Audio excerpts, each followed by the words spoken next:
हिंदुस्तान आकर शेख हसीना ने मोदी से ऐसा क्या मांग लिया कि सुनकर कांप उठे बांग्लादेश के कट्टरपंथी। आधी रात शुरू हुआ ऑपरेशन। क्या बांग्लादेश में मोदी करने जा रहे हमला आधी रात सेना के सबसे खतरनाक कमांडो उतरे, जिसका डर था क्या वही होने वाला है।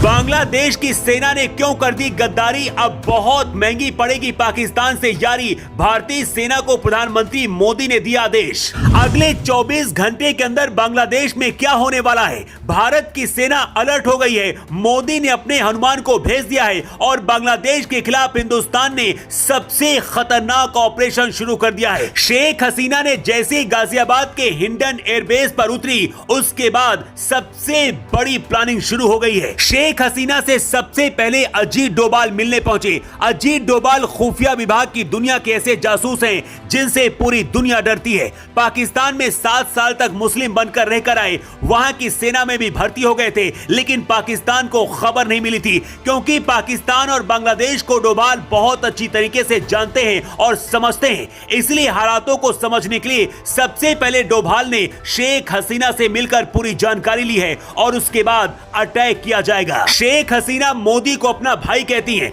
ऐसे में रक्षाबंधन से पहले क्या मोदी अपनी बहन की रक्षा कर पाएंगे, और मोदी का प्लान क्या है। सूत्रों का दावा है कि पीएम मोदी ने शेख हसीना से कहा है कि वो चाहे तो भारत की सेना बांग्लादेश में उतर जाए और 24 घंटे के अंदर कट्टरपंथियों को मिटा दे, लेकिन शेख हसीना ने ऐसा करने से मना कर दिया है। 1971 की जंग हो या फिर 2009 में बांग्लादेश के अंदर विद्रोह, हमेशा भारत ने बड़े भाई की तरह मदद की, लेकिन इस बार शेख हसीना ने पीएम मोदी से एक ऐसी डिमांड कर दी है जिसके बारे में जानकर बांग्लादेश और पाकिस्तान के कट्टरपंथी नहीं बल्कि पूरी दुनिया के कट्टरपंथी डर गए हैं। 1971 के बाद से बांग्लादेशी सेना कई बार तख्ता पलट कर चुकी है। तख्ता पलट के जरिए ही 1975 में सबसे पहले मुजीब सरकार को हटाया गया था, जिसके बाद 1990 तक सेना का शासन रहा। 2009 में शेख हसीना के सत्ता संभालने के समय भी सेना का समर्थन प्राप्त हुआ था और अब एक बार फिर से तख्ता पलट हुआ है। कुछ लोग कह रहे हैं कि भारत को बांग्लादेश में अब तक दखल दे देना चाहिए, लेकिन मोदी अभी तक इसलिए शांत हैं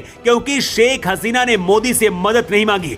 सूत्रों के हवाले से खबर है कि शेख हसीना ने पीएम मोदी से कहा है कि स्थिति को वो कूटनीतिक तरीके से संभाले। अगर बांग्लादेश में भारत की सेना घुसी तो वहां पर निर्दोष लोग भी मारे जाएंगे, जिसमें हिंदू भी शामिल हैं। शेख हसीना बहुत जल्द भारत से ब्रिटेन जाने वाली हैं ताकि हिंदुस्तान पर कोई सवाल न उठाए, लेकिन सूत्रों के हवाले से खबर है कि शेख हसीना ने पीएम मोदी से एक वचन लिया है कि बांग्लादेश में अगर सेना रूल करती है तब तो ठीक है, लेकिन अगर कट्टरपंथी सरकार अपनी चलाते हैं तो वहां पर भारत अपना दखल जरूर दे, क्योंकि बांग्लादेश से भारत का बॉर्डर भी जुड़ा है। ऐसे में मोदी के हनुमान कहे जाने वाले राष्ट्रीय सुरक्षा सलाहकार अजीत डोभाल ने पूरी रिपोर्ट तैयार कर ली है। अगर बांग्लादेश में भारत की सेना घुसती है तो उससे पहले अजीत डोभाल और एस जयशंकर पूरा प्लान तैयार करेंगे। ये बात जैसी बांग्लादेश के आर्मी चीफ वकार उज्जमान को पता चली है, उसकी नींद उड़ गई है। इसके साथ ही पाकिस्तान की शहबाज सरकार भी कांप रही है। बांग्लादेश में जो कुछ हो रहा है उसमें सबसे ज्यादा एक्टिव जमाते इस्लामी है। जमाते इस्लामी बांग्लादेश में एक राजनीतिक पार्टी है। बांग्लादेश में कट्टरपंथी से चलाते हैं। ये राजनीतिक पार्टी पूर्व पीएम खालिदा जिया की समर्थक पार्टी में शामिल है। 2018 में बांग्लादेश हाई कोर्ट के फैसले का पालन करते हुए चुनाव आयोग ने इसे रद्द कर दिया था। जमाते इस्लामी अब बांग्लादेश की सरकार चलाना चाहती है। सबसे हैरान करने वाली बात यह है कि जमात को दुनिया के 57 मुस्लिम देशों का संगठन भी समर्थन करता है, लेकिन जब से शेख हसीना भारत आई हैं, उसके बाद से बांग्लादेश और पाकिस्तान में अशांति है, क्योंकि कट्टरपंथियों को पता है कि अगर शेख हसीना को मोदी ने बुलाया है तो उसके बाद एक्शन भी भयानक तरीके से होने वाला है। शेख हसीना ने कुछ दिन पहले प्रदर्शनकारियों को पाक समर्थक गद्दार कहा था, जिसमें सेना के भी कुछ लोग शामिल हैं। भारत की सेना भी पूरी तरह से अलर्ट हो गई है और पीएम मोदी का इशारा मिलते ही कुछ भी हो सकता है। वैसे आपको क्या लगता है, क्या भारत को बांग्लादेश के मामले में दखल देना चाहिए? अपनी राय कमेंट करके जरूर दें।